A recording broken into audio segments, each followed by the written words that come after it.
My name is Lasaunia Thompson. I am the founder of SoBeIt, and I serve women on a mission to thrive. Wonderful. I just can't wait to hear about everything else that you do. Yes. So, Lasagna, for listeners learning about SoBeIt for the first time, can you share a little bit about your background and what led you to create this organization?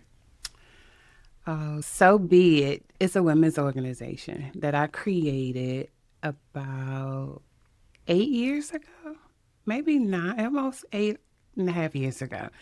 And so be it came out of a few things. One being just wanting to have the passion to serve women, wanting to see women thrive, want women to get to their next, right?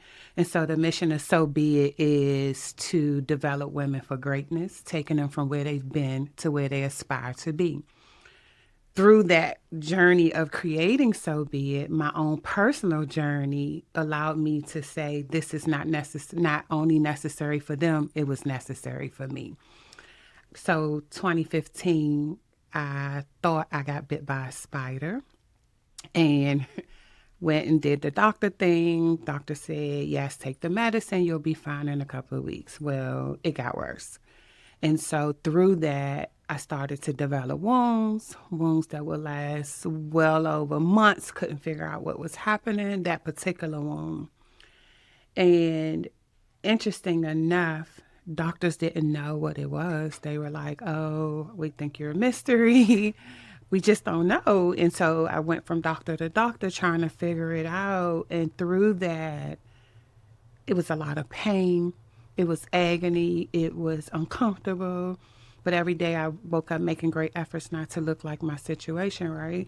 And so it's a combination of the sickness. Then I'm also a hairstylist. So a hairstylist who serve women every day and wanting to see women thrive. So it's like, what do you do with this? How do you, deal with your own stuff in private, encourage women in public, still make great efforts not to look like your situation and you're dying inside?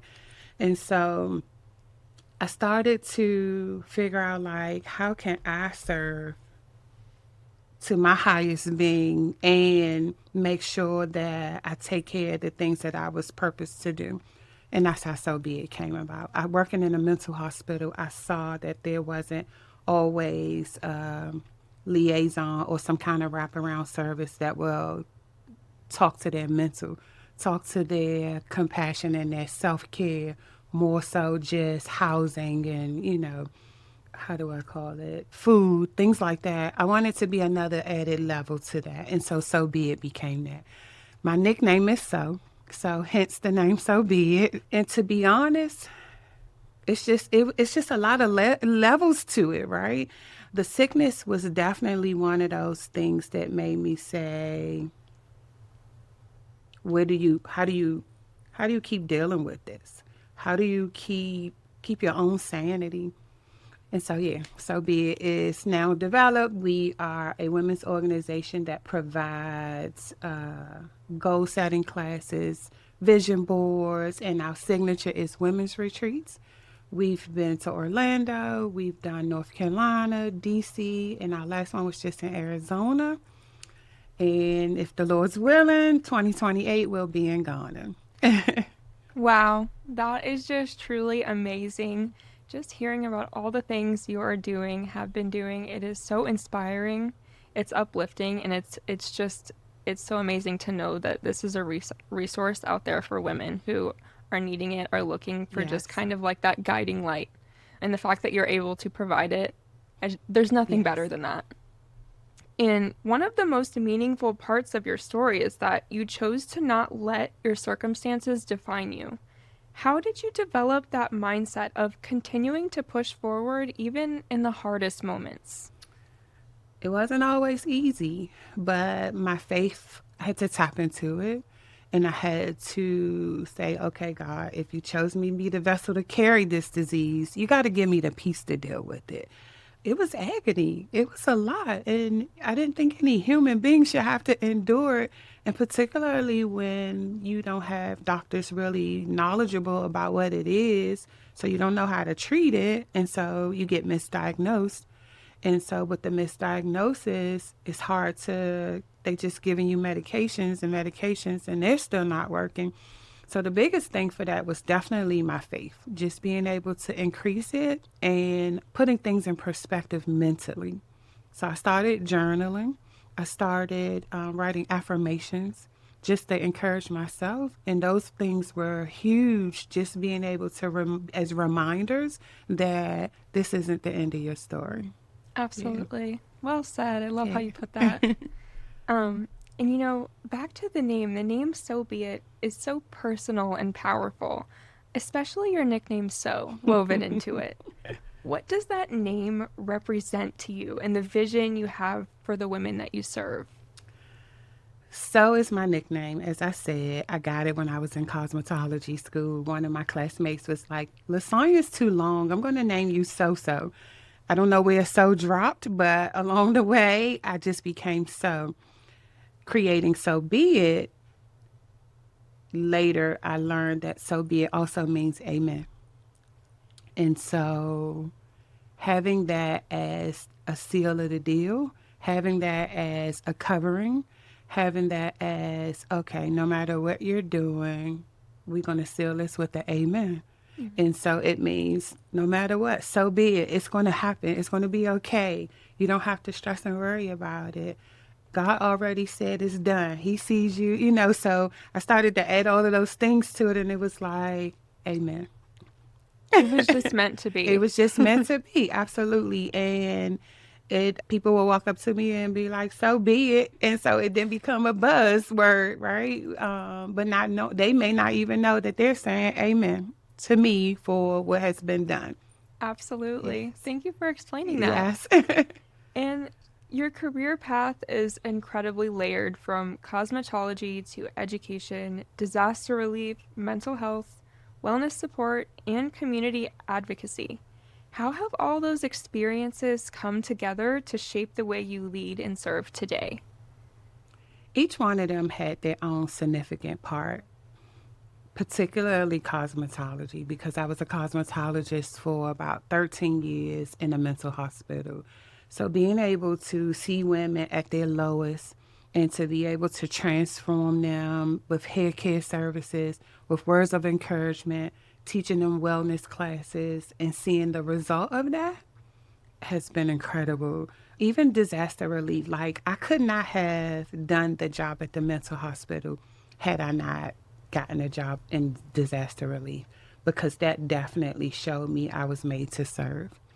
It was like one thing led to the other, the next thing led to the other, and they all together came for me to say, you are a person of service. This is what you're destined to do. And every layer just opened the door for that. Even education, I'm serving families and children.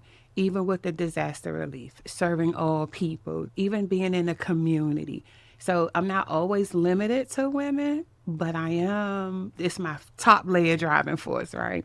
But at the end of the day, I have learned that's who I am. That's who God created me to be. And so even if I wanted to shy away from it or to go in the other direction, He always puts another project, another thing in place. It's like, no, this is your divine purpose. I created you to serve. So here we are. That's Yeah. wonderful. Yeah, just your personality. You are such a people person. You are just truly here to help people. And I think that that is just so wonderful. Yes. And speaking of being a cosmetologist, you spent so many years doing hair care in the mental health hospital setting. Why did what did that work teach you about confidence, healing, and the deeper impact of simply helping someone feel seen? It's interesting you say that.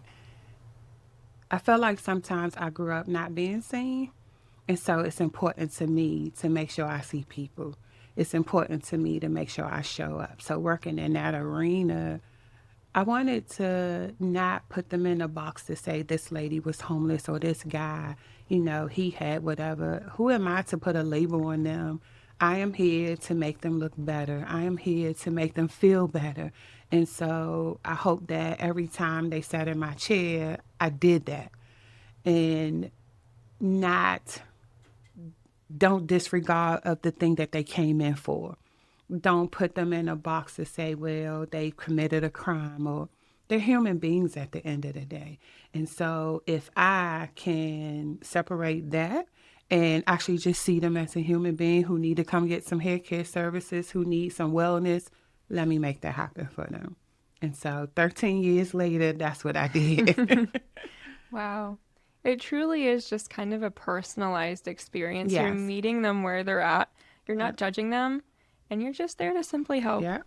That's exactly what happened. And also, what it did was it showed me that life can turn instantly, right? You can be up today and down tomorrow. You've had people not just wake up and have mental illness, life caused that. And so you have to be in a place where, like you said, meeting them where they are, and grateful, truly grateful I was able to do that. Wonderful. Yeah. And speaking of that, So Be It was also born from your desire to create something meaningful for women transitioning back into the community and everyday life. What are some of the ways your organization helps women rebuild that confidence, purpose, and also just self-sufficiency? You talked about earlier about meeting people where they are. Not everybody is ready to throw in a towel and shift gears and shift the atmosphere. Not everybody walks around with tools in the tool shed, just I could pull this out and conquer life. There's some people who have dealt with so many traumatic things who are triggered easily.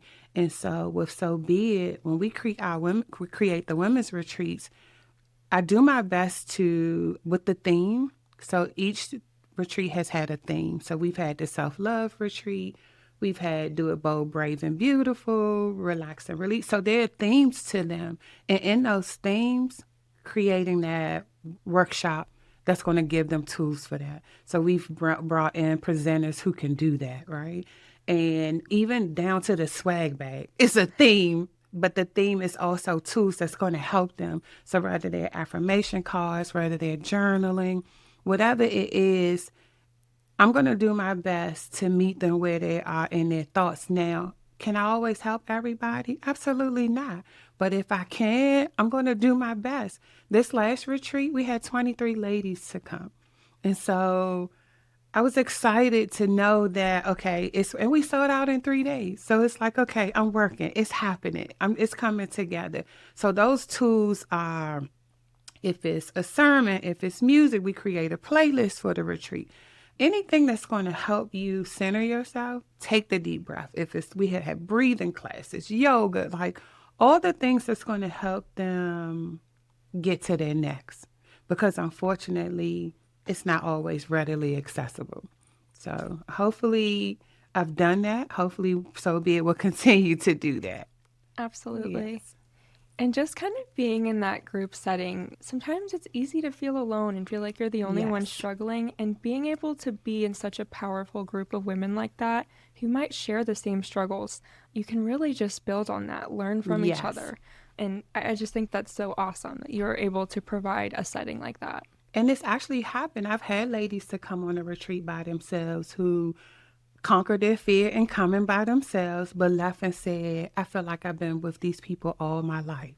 And so I was grateful that that was the environment that was created. They didn't feel isolated. Everybody came together. It's like that safe space with the soft landing, making sure that nobody is left alone. And it literally became that relationship between them.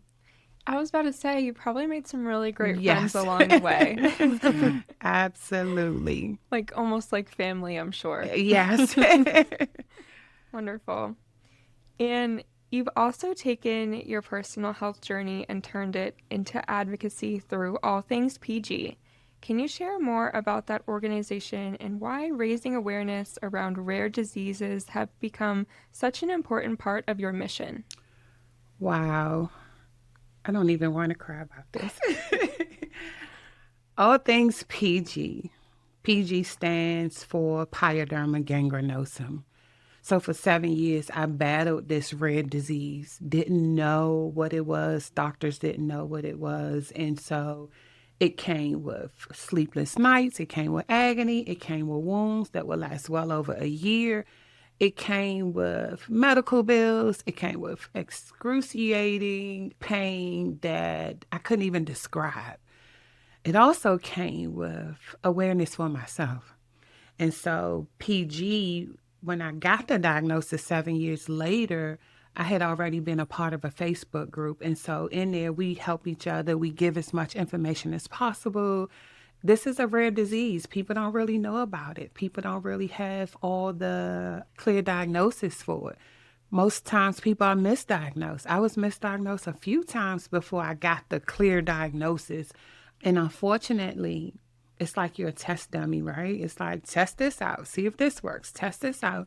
And when it doesn't work, it just causes more problems. PG, thank God, 7 years later, I get a clear diagnosis. I get the right medication. Now I'm on a good regimen. But the Facebook group that I was in, there was a young lady called us. She reached out to me and was like, "Hey, I see you. We want to create this all things PG organization. I want you to be a board member." And I was like, "What?" You don't know who's watching you, right? And so 5 of us came together, created All Things PG as a nonprofit organization last June, I believe.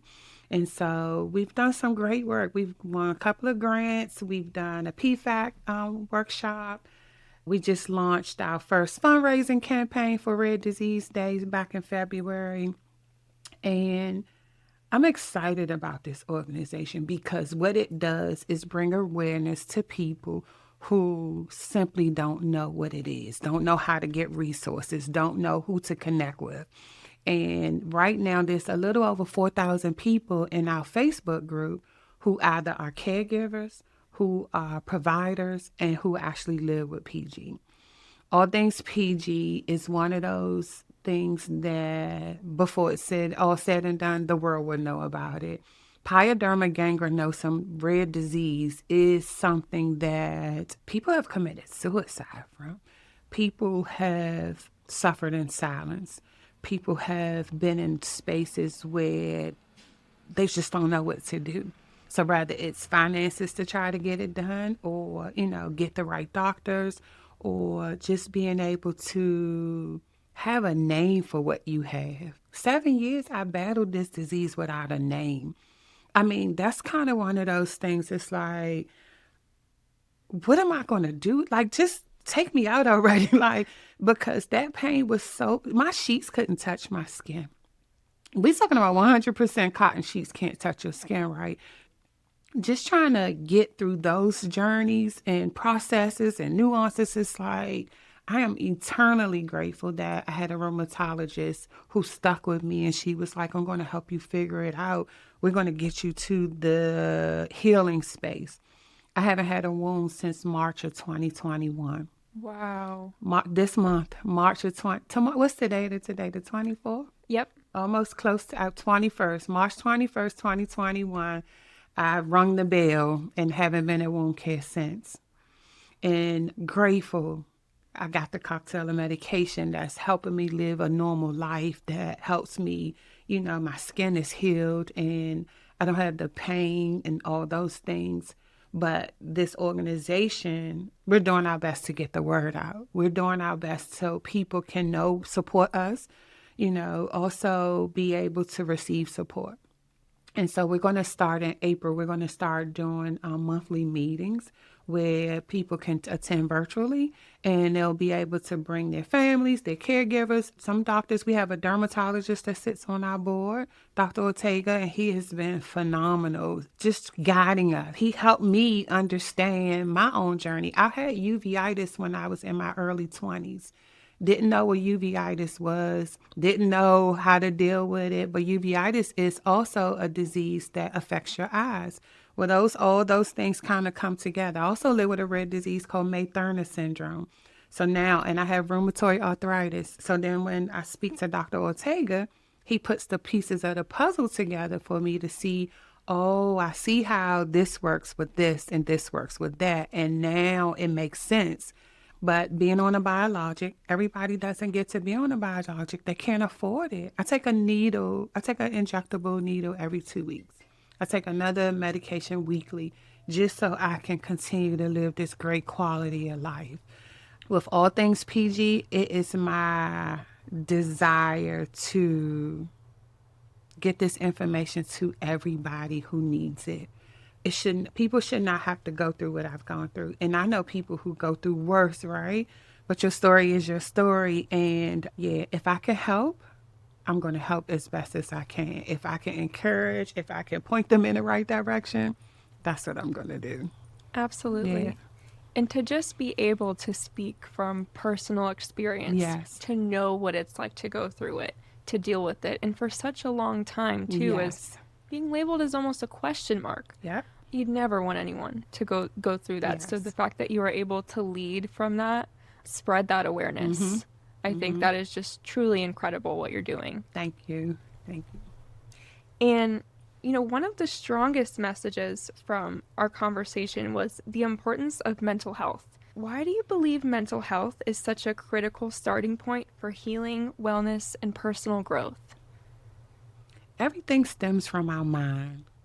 Everything stems from our mind.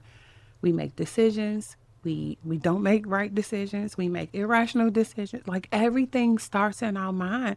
And so when we are in a healthy mind space, we can make healthy decisions. And unfortunately, mental health does not go noticed as much as it should. People don't recognize their own mental health as much as they should. And so for me, I believe that if I can feed my mind good things, it's like food. You have to eat good things in order to have a healthy body, right? The mind has to be the same. You have to be mindful of what you're putting in it, what you're exposed to. And if there's a clinical diagnosis, then certainly you need clinical help. But at the end of the day, people struggle mentally. And sometimes there's like this stigma that they don't want to talk about it. If they're dealing with something that's off, it's like I remember growing up and saying, what goes on in our house, stay in our house, right? So it's like you don't get the outside help that you need.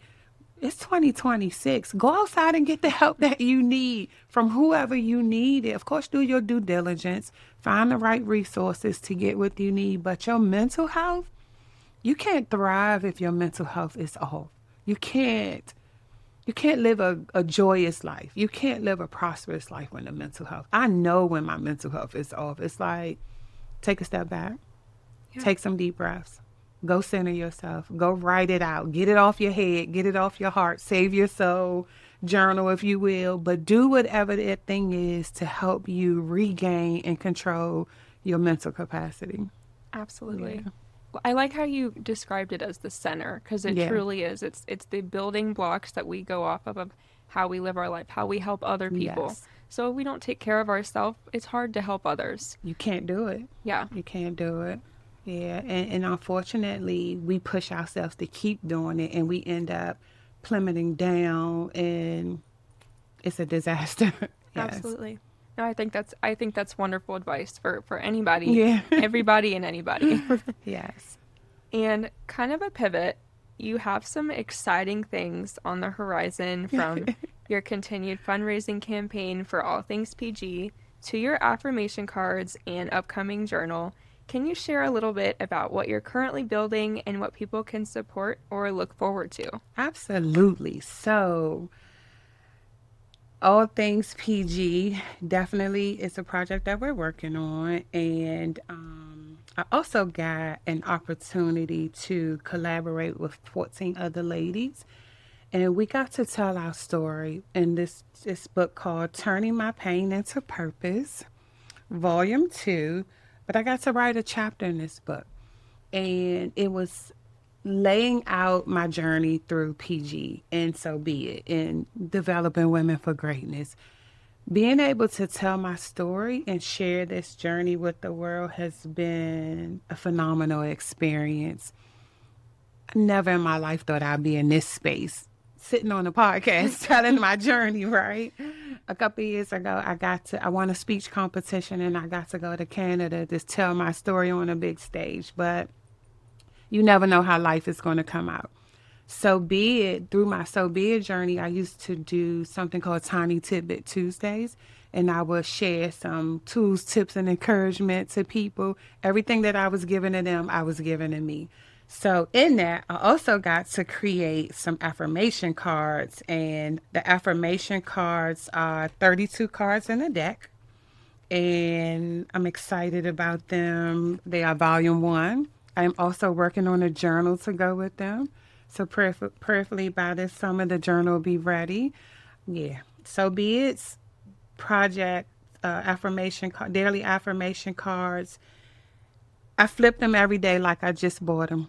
And I usually flip them in the morning and then I write about them.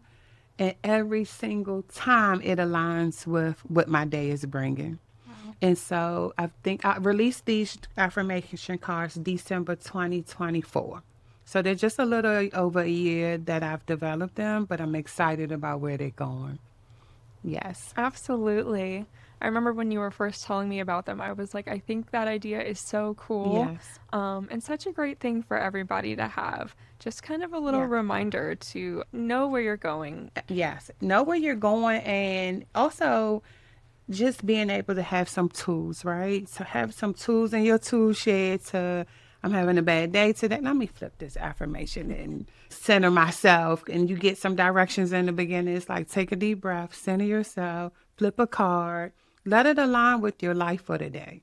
You'll be surprised. You're like, how did it know? So yes, that's where we are. That's what I'm working on. Time is moving so fast, but like I said, by June, the affirmation cards will have a journal to go with them. Beautiful. I know I'm looking forward to it. Yes. And for listeners who feel inspired by your story and want to learn more about So Be It, your affirmation cards, or just the work you're doing through All Things PG, where can they find you and connect with you? Sure. So Be It's website is SoBeItLLC.com, and All Things PG is allthingspg.org. Okay, Yes. perfect. And as we wrap up, is there anything you'd like to add that I haven't touched on today? You actually did pretty good.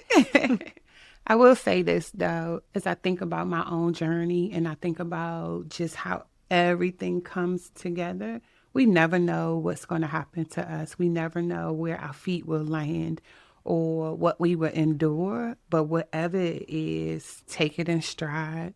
Be grateful for the opportunities, good, bad, and indifferent, because they definitely prove something else in the long run. I had no idea that my sickness would be this today. So sometimes you have to go through to get through. So I would encourage anybody, just keep going. Go through to get through. Just keep going. Just keep going, And no matter what. whatever it is, you'll conquer it. Absolutely. Thank you so much for joining me on the podcast today and sharing your knowledge and passion and story with us. I wish you the very best in all that comes your way in the future. Thank you for having me. I appreciate it. Thank you.